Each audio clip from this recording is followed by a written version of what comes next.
अस्सलामुअलैकुम, आप देख रहे हैं ANY न्यूज नेटवर्क। मैं हूं मोहम्मद एहसन।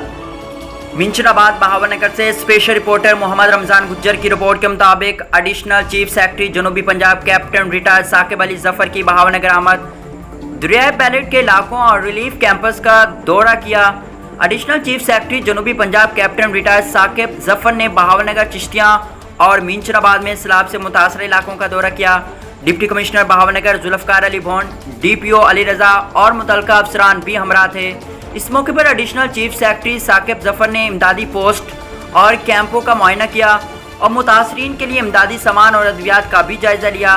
एडिशनल चीफ से secretary captain retired Saqib Ali Zafar ने कहा कि पंजाब हुकूमत इस मुश्किल घड़ी में मुतासरीन के साथ खड़ी है। उन्होंने हिदायत किया कि दरियाई इलाकों के मुतासरीन के लिए इमदादी सरगर्मियाँ बिला तअत्तुल जारी रखी जाएं। Additional chief secretary captain retired Saqib Ali Zafar को डिप्टी कमिश्नर बहावलनगर ने सैलाब की सूरत हाल से ऐसन अंदाज में नबूरत आजमाने और दरियाए बैलेट के इलाकों की बरवक्त नकल मकानी और महफूज मकाम पर मुंतकिली, नीज़ 18 रिलीफ कैंपस में अद्वियात, खुराक, लाइफ स्टॉक की वैक्सीनेशन और चारा की फ्राहमी समेत तमाम तर काविशों से आगाह किया।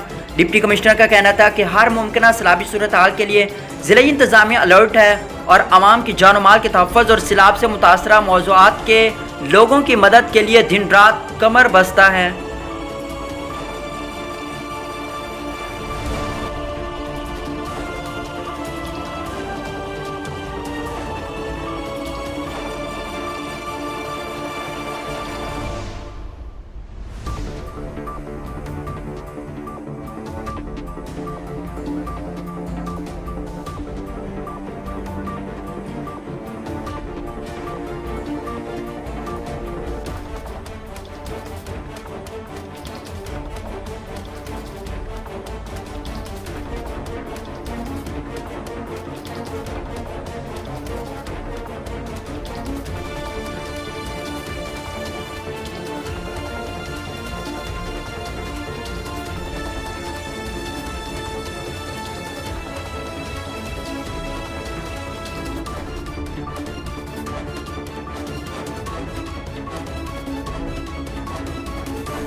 बुलेटिन में फिल वक्त इतना, मजीद देखते रहिए ANY न्यूज नेटवर्क।